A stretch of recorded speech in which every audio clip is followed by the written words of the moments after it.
गुरुपुरी माथुरी गोष्ठवाटी राधा गंधं गिरिवरमहुरधिका मधुभूषं प्राप्त यस्य प्रसीद कृपया श्री गुरु तं नको वशिमि वाञ्छाकल्पतरुभ्यश्च कृपा सिन्धुभ्येव च पतितानां पावनेभ्यो वैष्णवेभ्यो नमो नमः। ध्येयं सदा परिभवभीष्टदोहं तीर्थश्रोतं शिववेङ्गिरुतं शरण्यम् रीतार्तियहमि प्रणतपालनि भवावलिभूतं वन्दे महापुरुषते चरणारविन्दम् अजानुलम्बितभुजगकनकावदातौ सङ्कीर्तनैकपीतकमलायताक्षं विश्वम्भरे द्विजभरजिगधर्मपालौ वन्दे जगत्प्रियकरौ करुणावतारौ। नमस्ते कालशक्ताय जगन्नाथोषिताय च शान्ताय समुद्राय सकलात्ताय ते नमः। जयति जयति देव कृष्ण चैतन्य चन्द्र जयति जयति कीर्तिस्तस्य पवित्रा जयति जयति विश्वेशमूर्ति जयति जयति नित्यं तस्य सर्वप्रिया।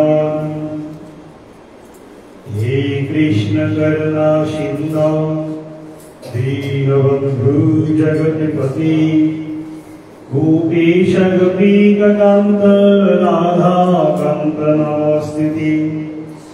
तप्त काञ्चन गौराङ्गी रङ्गिनी प्रमोदकृति वृषभानुसुतां वन्दे वृन्दावनविलासिनी। ॐ श्री वृन्दावै तुलसीदेवी प्रियावै केशवासजा कृष्ण भक्ति प्रदेवी शक्तवत्यै नमो नमः। नारायणं नमस्कृत्य नरं चैव नरोत्तमं देवीं सरस्वतीं व्यासं तत्पुरुषाय मुदीरये। ॐ हरे कृष्ण कृष्ण कृष्ण हरे हरे हरे राम राम राम हरे हरे। गुरु गौरांग गांधारिका गिरिधरी श्री कृष्ण चैतन्य महाप्रभु जी अपार करुणा कटाक्षेर आलोके प्रतिदिনের ন্যায় আজ আমরা এই শ্রী দামোদর ব্রতকালে কিছু কথামৃত শ্রবণ এবং কীর্তন করব।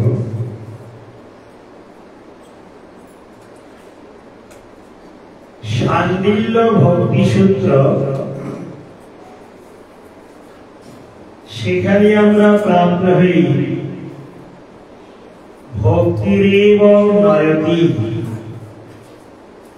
भक्तिरेव दर्शयति भक्तिवशो पुरुषः भक्तिरेव भूयसी भक्तिरेव नयति अर्थात भक्ति परमेश्वर भगवानेर काছে নিয়ে যায়। भक्तिरेव दर्शयति भक्ति परमेश्वर भगवान के दर्शन करिए देय। भक्तिवश पुरुष भक्ति परमेश्वर भगवान के बशीभूत करे देय। এই জন্যই ভক্তির এত মহিমা। অর্থাৎ এই জগতে যদি ভগবানকে বশীভূত করবার কোন বিষয় থেকে থাকে,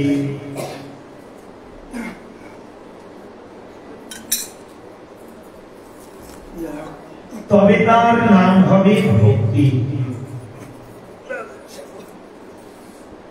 এখন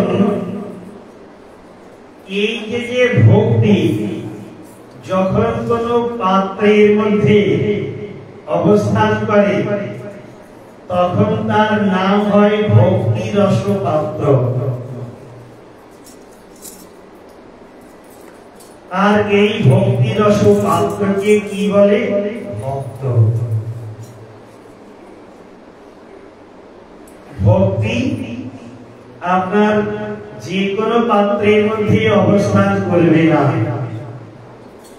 এই ভক্তি অবস্থান করবে যে পাত্রের মধ্যে, সেই পাত্রটির নাম হবে ভক্ত। অর্থাৎ প্রভুপাদের ভাষাতে ভক্তি রস পাত্র ভক্ত। খুব ধ্যান সে শুনিয়ে, এই ভক্তি রূপী রস, এখানে তালের রস, কাঠের রস নয়, ভক্তি রূপী রস যখন কোন পাত্রের মধ্যে অবস্থান করে, তখন ওই পাত্রটির অবয়বের নাম হয় ভক্ত। এখন এই ভক্তকে ভগবান দুটি ভাগে ভাগ করেছেন। একটি হচ্ছে বিবিক্তানন্দী, একটি হচ্ছে গোষ্ঠানন্দী। মনে রাখবেন, একটি বিবিক্তানন্দী আর একটি গোষ্ঠানন্দী। গোষ্ঠানন্দী কাকে বলে? যিনি ভক্তি রসকে আস্বাদন করেন এবং অপরকে আস্বাদন করবার জন্য একাগ্র চিত্তে অবস্থান করেন, তিনি হচ্ছেন গোষ্ঠানন্দী ভক্ত। যেমন জগৎগুরু শ্রীল প্রভুপাদ ভক্তি সিদ্ধান্ত সরস্বতী ঠাকুর ছিলেন, ভক্তি বেদান্ত স্বামী মহারাজ ছিলেন, ভক্তি সৌরভ ভক্তি সার সেই মহারাজ ছিলেন, ভক্তি হৃদয় বলদেব সেই মহারাজ ছিলেন। এনারা সকলেই গোষ্ঠানন্দী ভজনশীল ভক্ত। আর এক প্রকারের কি বললাম? বিবিক্তানন্দী। তিনি জগতের ব্যক্তিগণ হরিনাম হরিভজন করবে কি করবে না সেদিকে দৃষ্টিপাত করেন না। যিনি নিজের মঙ্গল চান আর ভগবানের সঙ্গে নিজেকে সমর্পণ করতে চান। যেমন লোকনাথ গোস্বামী ছিলেন, এই শ্রীধাম বৃন্দাবনে ভূগর্ভ গোস্বামী ছিলেন। এনারা সকলেই বিবিক্তানন্দী। কিন্তু প্রথমেই আমরা আলোচনা চক্রের সর্বাগ্রে শুনেছি ভক্তির দ্বারা ভগবান বশীভূত হন, আর ভক্তি রস পাত্রই হচ্ছে ভক্ত। ভক্তই ভগবানকে পরিভূত করে, ভক্তই ভক্তির দ্বারা ভগবানকে বাঁধতে পারে, ভক্তই ভক্তির দ্বারা ভগবানকে নাচাতে পারেন, হাসাতে পারেন, কাঁদাতে পারেন, খাওয়াতে পারেন, শোয়াতে পারেন, আবার সাক্ষী দিয়া করান, আবার বিবাহকেও সম্পাদন করেন। আবার ভক্তির এমন মহিমা ভক্তির, ভক্তির জন্য ভগবান চৌর্যবৃত্তি পর্যন্ত অবলম্বন করেন। এই জন্যই শাস্ত্রে বলছে ব্রজে প্রসিদ্ধ নবনীত চৌরাম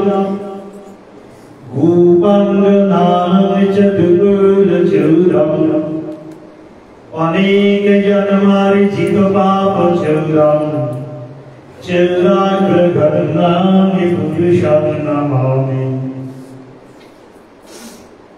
ভগবান ভক্তের জন্য শুধু ক্ষীর সার ননি মাখন চিড়ি নয়, শুধু বস্ত্রকে হরণ করে চিরঘাট নাম করেন না, অনন্ত জন্মের পাপ তাপ পবিত্র জড়তা জড়তা সমতা কপটতা হিংসা দেশ মাৎসর্যকে পর্যন্ত সব চুরি করে নেবে। এই জন্য ভগবান কেমন অগ্রগণ্য চোর, এক নাম ডাকছ। এই ভগবান আবার ভক্তির জন্য সর্বকার্যে সমাধান করে। আমরা সর্বেশ্বরীর নাম শুনেছি, সনাতনের সেই বাদ, রূপের সেই বাদ, জীবের সেই বাদ, রঘুনাথ দাস গোস্বামী, রঘুনাথ ভট্ট আর গোপাল ভট্ট গোস্বামী। চলুন এনাদের সম্বন্ধে আলোচনা করলেই এটি ক্লিয়ার হবে। শ্রীল রঘুনাথ দাস গোস্বামী যিনি জমিদার নন্দন ছিলেন, জমিদারের ছেলে, সেই সময় পিতা কাকার 12 লক্ষ স্বর্ণ মুদ্রা আয় ছিল। অনিল কৃষ্ণ প্রভুর ঘরে কটি স্বর্ণ মুদ্রা আছে? একটাও নেই। আর রঘুনাথ দাস গোস্বামীর পিতৃদেবের বছরেই আয় ছিল 12 লক্ষ স্বর্ণ মুদ্রা। এইবার পিতৃদেব এই রঘুনাথ দাস গোস্বামীকে বিবাহ দিয়ে দেন যে আমার এই সব কার্যের সমাধান কে করবে? রঘুনাথ দাস গোস্বামী দেখলেন এই সংসার দুঃখের সমুদ্র, সংসার দুঃখ জলধর, আর পতিতস্য কাম ক্রোধাদি বক্রগণ্ড করলে এই সংসারের মধ্যে হাবুডুবু হচ্ছে হাঙর কুমিরের কামড় খাওয়া। এই রঘুনাথ দাস গোস্বামী দেখলেন এর মধ্যে আমি আর প্রবেশ করব না। যিনি বিবাহ দিয়েছেন কেমন অপ্সরা সম্পন্ন সহধর্মিণী। অনেকে তো বিয়ে করেন মোটা, কারো গিন্নির কানে কালা, কারো গিন্নির পেটে ব্যথা। এ রঘুনাথ দাস গোস্বামী বিবাহ করেছেন একেবারে অপ্সরা সম্পন্ন সহধর্মিণী। আর রঘুনাথ দাস গোস্বামী মাটিতে পা দিতেন না, পালকিতে চড়তেন। তারপর আবার কেমন নাগরা পায়ে দিতেন, সঙ্গে অনেক পাইক বরকন্দাজ চলত। কিন্তু যিনি প্রকৃতপক্ষে সর্ববন্ধন মুক্ত, তাকে কি করে মায়ার বন্ধন যুক্ত করবে? রঘুনাথ দাস গোস্বামী তিনি কি করলেন? কোথায় বঙ্গদেশ থেকে 12 দিনে দৌড়াতে দৌড়াতে পুরী ধাম গিয়ে হাজির হয়েছে। পথে যাওয়ার সময় কোথাও কোথাও একটু বিশ্রামের ইচ্ছা হয়েছে, তখন গোবাথান মানে গোয়াল ঘর, গোয়াল ঘরের মধ্যে ঢুকে গেছেন। তারপর কি করেছেন? ইস্টক মানে ইট মাথায় দিয়েই এই জমিদারের ছেলে 12 লক্ষ স্বর্ণ মুদ্রা অপ্সরা সম্পন্ন সহধর্মিণী তার মোহকে পরিত্যাগ করে নরম ইট মাথায় দিয়ে এগিয়ে চলেছেন 12 দিনে দৌড়াতে দৌড়াতে পুরী ধাম। গিয়ে শ্রীকৃষ্ণ চৈতন্য মহাপ্রভুর চরণে প্রকৃত হয়েছে। শ্রীকৃষ্ণ চৈতন্য মহাপ্রভু দেখলেন এই রঘুনাথ জমিদারের ছেলে, কিছুদিন আগে বিবাহ করেছিল, এখন হৃদয়ে বৈরাগ্যের উদয় হয়েছে। আমি আমার নিকটে রাখবো না এই রঘুকে। আমার অন্তরঙ্গ ভক্ত স্বরূপ দামোদর গোস্বামী এই স্বরূপ দামোদরের হাতেই একে তুলে দেব। কারণ ভগবান বিষ্ণুর কৃপা লাভ করতে গেলে প্রথম দরকার বিষ্ণু ভক্ত বৈষ্ণবের কৃপা।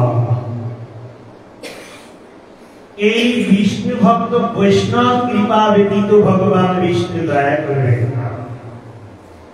তাই রঘুনাথ দাস গোস্বামীকে তুলে দিলেন স্বরূপ দামোদরের কাছে।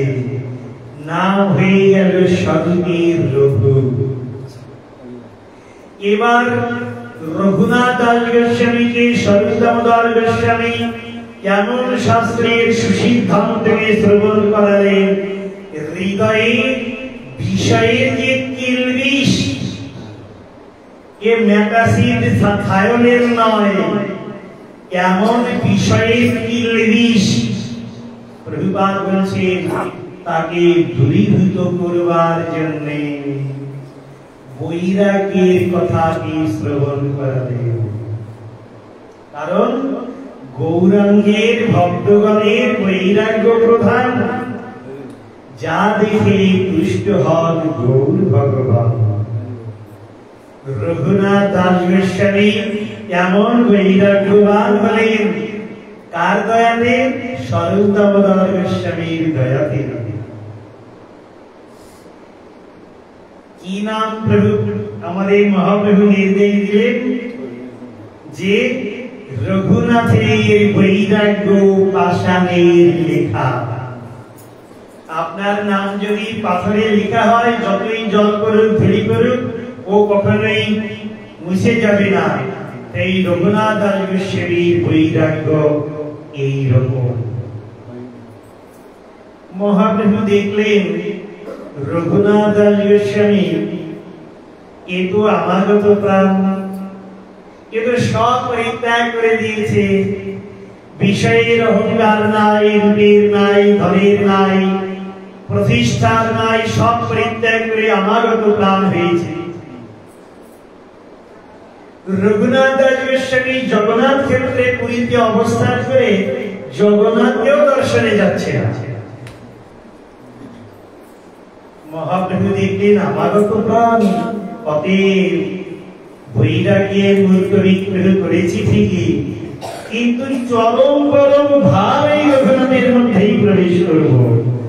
যে ভাবকে গ্রহণ করে জগৎ জীব শিক্ষা লাভ করে, ওই সুশিক্ষায় শিক্ষিত হয়ে ব্রজবধূ রাধা কৃষ্ণের অমীয় কৃপা লাভে যেন ধন্যাতি ধন্য হতে পারে। এবার রঘুনাথ দাস গোস্বামী অবস্থান করছিলেন কোথায়? শ্রীকৃষ্ণ চৈতন্য মহাপ্রভুর অবস্থান ক্ষেত্রের নিকটে গম্ভীরা নামক স্থান। এবার আর গম্ভীরাতে নাই, আর মহাপ্রভুর ইন্টারনাল সেবক, যার নাম গোবিন্দ।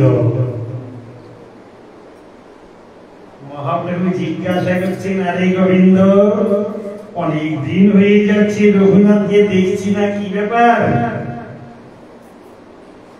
বলছেন, প্রভু আগে তো রঘুনাথ ওই জগন্নাথ মন্দিরের পশ্চিম দুয়ারে দাঁড়িয়ে দাঁড়িয়ে ভিক্ষাবৃত্তি অবলম্বন করছিল। তারপর একদিন রঘুনাথের সঙ্গে দেখা, আমি জিজ্ঞাসা করলাম, প্রভু আরে তুমি মহাপ্রভুর নিকট প্রসাদ গ্রহণ করছো না, এখানেও দাঁড়িয়ে নাই, কি করে তোমার জীবিকা নির্বাহ হচ্ছে? মহাপ্রভু জিজ্ঞাসা করছেন, গোবিন্দ তাইলে ওই রঘুনাথ কি ভোজন করে দিনকে অতিবাহিত করছে? তখন গোবিন্দ বলছেন, প্রভু রঘুনাথ বলছিল যে ওই বেশ্যাবৃত্তির মতো, বেশ্যা যেমন সেজে পড়ে অর্থলোভের হয়ে অর্থ রোজগারের জন্য দণ্ডায়মান হয়, তা আমি একটা পেট গেলিয়ে ওই জগন্নাথ মন্দিরের দরজায় দাঁড়াবো, এই আমার কাছে বড় হেউ লাগছে। এ না করে আমার একটা পেট তো অনন্ত জগতের নাথ জগন্নাথ, অনন্ত জগতের অনন্ত জীবের রক্ষণাবেক্ষণ করেন, আর আমার জন্য আমাকে চিন্তা করতে হবে। এই জন্য রঘুনাথ দাস গোস্বামীও ভিক্ষাবৃত্তি অবলম্বন পরিত্যাগ করেছে। মহাপ্রভু রঘুনাথ দাস গোস্বামীর অন্তরে শক্তি সঞ্চার করলেন। প্রতিদিন জগন্নাথ দেবের মঙ্গল আরতির পরে পাতাল অন্ন ভোগ লাগে, যাকে খাস বাংলায় বলে পান্তা ভাত। কিন্তু আপনারা যেমন ভাত বেঁচে গেলে জলে ডুবিয়ে রাখেন, এইটা কিন্তু না। জগন্নাথ দেবের সুন্দর করে অন্ন রান্না করে তাতে দই, সর্ষে সব দিয়ে তৈরি করে রাখা হয়, সেইটি সকালে ভোগ লাগে। এবার যেগুলো বিক্রি হয় না, অন্নকে সারা রাত্রি থাকার পরে সকালবেলায় সূর্য উঠলেই ফার্মেন্টেশন শুরু হয়ে যায়, সন্ধান ক্রিয়া মানে যে যায়। যেগুলো বিক্রি হয় না ওগুলো ড্রেনে ফেলে দিয়ে জলের প্রেসারে পাঠিয়ে দেওয়া হয়। আর মন্দিরের পিছনের দিকে চুপচাপ বসে রঘুনাথ দাস গোস্বামী ওই অন্নকে ধুয়ে ধুয়ে তার মধ্যে যে মাছ, ছোট্ট ওই যে শক্ত চাল, তাকে লবণ লাগিয়ে ওই ভোজন করে। একদিন সুন্দর করে তৈরি করেছে অনেকগুলো অন্ন। আর মহাপ্রভু দেখছেন রঘুনাথের বৈরাগ্য। এইরকম জমিদারের ছেলে 12 লক্ষ স্বর্ণ মুদ্রা আয় সব পরিত্যাগ করে আজ এইরকম পাতাল অন্নের মাছ থেকে গ্রহণ করতে লেগেছে। এদের এই জগন্নাথের মহাপ্রসাদে এত ভক্তি আর কি সেই বৈরাগ্য! অতএব রঘুনাথকে আমাকে দয়া করতেই হবে। শ্রী চৈতন্য মহাপ্রভু গিয়ে হাজির হলেন। সবে ভাবে বিজয় হয়ে রঘুনাথ দাস গোস্বামী মহাপ্রসাদকে স্মরণ করে লবণ লাগিয়ে মুখে দেবেন, আর গিয়েই মহাপ্রভু হাত ধরে 1 মুষ্টি 2 মুষ্টি খেয়েছেন। যখনই আবার হাত লাগিয়েছেন, রঘুনাথ হাত চিপে ধরেছেন। আরে প্রভু, তোমার কি কোনো লজ্জা নাই? এই জগন্নাথ মন্দিরের মধ্যে প্রতিদিন 52 বা 56 ব্যঞ্জন তুমি গ্রহণ করো, আবার এই রকম অন্যও তোমার লোক? মহাপ্রভু বলতে লেগেছেন, ভক্তের দ্রব্য প্রভু গাড়ি গাড়ি খায়, অভক্তের দ্রব্য প্রভু লুটিও না চায়। ভক্তের দ্রব্যকে ভগবান নিত্যকাল স্বীকার করেন। সেটি সিদ্ধ অন্ন না আতপ চালের অন্ন না বাসমতি চালের অন্ন, সরু না মোটা, এ মহাপ্রভু ভগবান কিছু দেখেন না। ভক্তির ভক্তি মাখা দ্রব্যকেই তিনি নিত্যকাল গ্রহণ করেন। এবার মহাপ্রভু দেখলেন রঘুনাথ দাস গোস্বামীর বৈরাগ্য আমার হৃদয় স্পর্শ করিয়েছে। এবার মহাপ্রভু ব্রজ থেকে যে ব্রজবাসী পুরী ধামে গিয়ে মহাপ্রভুকে একটি মালা দিয়েছিলেন, গুঞ্জা মালা, যাকে আমরা বলি কুচের মালা, আর গিরিরাজ গোবর্ধনের খণ্ডাংশ, মহাপ্রভুকে রঘুনাথ দাস গোস্বামীকে উপহার দিলেন। রঘুনাথ এই গুঞ্জামালা আর এই গিরিরাজের গোবর্ধনের খণ্ডাংশ তুমি নিত্যকাল নিকটে রাখবেন। ওই গিরিরাজ গোবর্ধনের খণ্ডাংশ শ্রীধাম বৃন্দাবনে গোকুলানন্দে অবস্থান করছে। যেহেতু মহাপ্রভু হাতে করে দিয়েছিলেন, তাই নিচেই দেখবেন গিরিরাজ গোবর্ধনের 4 আঙ্গুলের উপরে বুড়ো আঙ্গুলের দাগ। আপনারা গেলে খুব প্রার্থনা করলে দর্শন করা হবে। আর গুঞ্জামালানি রঘুনাথ দাস গোস্বামীর যে সমাধি রাধাকুণ্ডের তটে, সেখানে সুসংরক্ষিত রয়েছে। শ্রীকৃষ্ণ চৈতন্য মহাপ্রভু যখন লীলাকে সম্পাদন করলেন, রঘুনাথ দাস গোস্বামী দুঃখে কাতর হয়ে ভাবে বিভোর হয়ে ব্রজরস আস্বাদন করবেন বলে ঐশ্বর্যপর ধাম পুরী পরিত্যাগ করে শ্রীধাম বৃন্দাবনে মুকুটমণি স্থান শ্রী রাধাকুণ্ডের তটে এসে হাজির হলেন। আজ আপনারা যাবেন রাধাকুণ্ডে, দেখবেন বড় বড় পেল্লাই পেল্লাই বিল্ডিং, চারিদিকে দোকানপাট, গেস্ট হাউস। সেই সময়ে দুটো পুষ্করিণী আর দুই চারটি গাছপালা ছিল। রঘুনাথ দাস গোস্বামী হৃদয়ে অপূর্ব ভাবকে গ্রহণ করে সাক্ষাৎ রাধা আর সাক্ষাৎ কৃষ্ণ রাধাকুণ্ড শ্যামকুণ্ডকে এইভাবে স্মরণ করে রাধাকুণ্ডের তটে বসে একটি অপূর্ব গ্রন্থ রচনাকে মনোনিবেশ করেছিলেন। সেই সময়ে তাল পাতা আর ওই সুলেখা কালি দিয়ে, তখন বাঁশের কুঞ্চি দিয়ে কলম তৈরি করে লিখতে হতো। এইরকম ডট পেন তখন ছিল না। রঘুনাথ দাস গোস্বামী এক অপূর্ব গ্রন্থ রচনাতে মনোনিবেশ করলেন, নাম শ্রী বিলাপ কুসুমাঞ্জলি। রাধা ঠাকুরানী দুঃখে কাতরা হয়ে ভগবান কৃষ্ণের অদর্শন হেতু বিলাপ করতে লেগেছেন। আর ওই বিলাপটাই কৃষ্ণের চরণে কুসুম পুষ্প যেমন আমরা অর্পণ করি কৃষ্ণের চরণে, রাধা ঠাকুরানী ওই বিলাপটাকেই কৃষ্ণের চরণে অর্পণ করেছেন। রঘুনাথ দাস গোস্বামী তার অংশীদারী হয়ে শ্লোক আকারে ভগবান কৃষ্ণের চরণে অর্পণ করেছেন। গ্রন্থটির নাম বিলাপ কুসুমাঞ্জলি। রাধা ঠাকুরানী দেখছেন, আহা ভক্তির এবং নয়তি, ভক্তি ভগবানের কাছে নিয়ে যায়, ভক্তির এবং দর্শয়তি, ভক্তি ভগবানকে দর্শন করিয়ে দেয়। আজ রাধা ঠাকুরানী দেখছেন আমার উত্তম ভক্ত রঘুনাথ এই অপূর্ব গ্রন্থতে মনোনিবেশ করেছে, কিন্তু অনেক বাঘ রয়েছে, সিংহ রয়েছে, গন্ডার রয়েছে, যারা এই রাধাকুণ্ডের জল পান করতে আসছে। তা রঘুনাথকে দেখে তো ও খপ করতে পারে, খেয়ে নিতে পারে।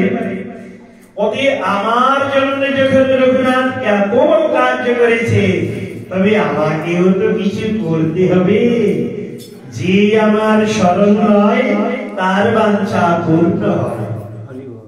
আজ রঘুনাথ দাস গোস্বামী কলম ধরেছেন রাধা দাসে মনোনিবেশ করে, আর ওই রঘুনাথ দাস গোস্বামীকে রক্ষা করবেন বলে রাধা ঠাকুরানী একেবারে দণ্ড নিয়ে দণ্ডায়মান। রঘুনাথ দাস গোস্বামী দেখছি, আমি লিখছি, পিছনের দিকে একটি ছায়া পড়ছে আমার এই কাগজের উপরে। ব্যাপার কি? পিছনে যখন তাকিয়েছেন দেখছেন, আরে কুণ্ডেশ্বরী, রাসেশ্বরী, সেই বলরাময়ী, কৃপাময়ী, আনন্দময়ী, সর্বসৌভাগ্যবর্ধিনী শ্রীকৃষ্ণ জায়া শ্রীমতী রাধা। যে রাধা ঠাকুরানীকে শিব, ব্রহ্মা, নারদ, কপিল, মনু ব্যাস অনন্তকাল ধরে তপস্যা করে জানতে বুঝতে পারে না, আজ রঘুনাথ দাস গোস্বামীকে রক্ষা করবেন বলে দণ্ড ধারণ করে একবার রাধা ঠাকুরানী রঘুনাথ দাস গোস্বামীকে পাহারা দিতে লেগেছে। কেমন সেই ভক্তি বলুন দেখি। এই জন্যে ভক্তি ভগবানকে বশীভূত করায়, ভক্তি ভগবানকে একেবারে নিকটে নিয়ে যায় ভগবানের, ভক্তি ভগবানকে দর্শন করিয়ে দেয়। এই জন্যে ভক্তির এত মহিমা। কিন্তু আমরা এই ভক্তিকে কোথায় পাবো? আপনারা তো হরিদ্বার হয়ে এসেছেন হরির দ্বার, তো সেখান থেকে কি ভক্তি কিনে এনেছেন? কি পালের গুদা, আপনারা কেউ ভক্তি কিনে এনেছেন কি? হরিদ্বারে ভক্তি পাওয়া যাবে না, আপনাদের কোন বাজারে ভক্তি পাওয়া যাবে না। ভক্তি কোথায় পাওয়া যাবে? ভক্তিস্তু ভগবৎ ভক্ত সঙ্গে ন পরিজায়তে। এই ভক্তি পাওয়া যাবে ভগবৎ ভক্ত সঙ্গের দ্বারে। ভগবানের যারা ভক্তি যাজন করেন, এই রকম যে ভক্ত, সেই ভক্তের সঙ্গোৎসব যদি আমার লাভ হয়ে যায়, আমি না চাইলেও গড়িয়ে গড়িয়ে ভক্তি আমার দরজাতে আসি হয়ে যাবে। এই জন্যে আমাদের জীবনে একমাত্র কার্য হবে সাধু সঙ্গে কৃষ্ণ নাম, এই মাত্র চাই। সংসার জীবিতে আর কোন বস্তু নাই। সাধু সঙ্গে যদি কৃষ্ণ নাম এই আস্বাদন হয়, তবে যে ভক্তি গোলকে, যে ভক্তি বৃন্দাবনে, যে ভক্তি দ্বারকাতে, যে ভক্তি অনন্ত দেবতা ঋষিমুনির হৃদয়ে, সেই ভক্তি আমার হৃদগত হয়ে যাবে যদি ভক্তির সঙ্গ আমার দ্বারা হয়ে যায়। আমরা এই দামোদর ব্রতকালে ভগবানের কাছে প্রার্থনা করব, আমাদের যেন সত্যি সত্যি শুদ্ধ ভক্তির সঙ্গোৎসব লাভ হয়, আর শুদ্ধ ভক্তি হৃদয়ে যেন সত্যি গৃহীত হয়। আর এই শুদ্ধ ভক্তির দ্বারা হে বিশুদ্ধ সত্য ভগবান, তোমাকে যেন লাভ করে জীবনকে ধন্য করতে পারি। হে গৌরহরি, হে রাধানন্দ কিশোর, তোমাদের জয় হোক, জয় হোক, জয় হোক। বাঞ্ছা কল্পতরু ভস্য কৃপা সিদ্ধি করি বচ পতিতানাং পাবনেভ্যো বৈষ্ণবেভ্যো নমো নমঃ। হরে কৃষ্ণ কৃষ্ণ কৃষ্ণ হরে হরে, হরে রাম রাম রাম হরে হরে। নিতাই গৌর প্রেমানন্দে গৌর হরি। জয় জয় শ্রী রাধে।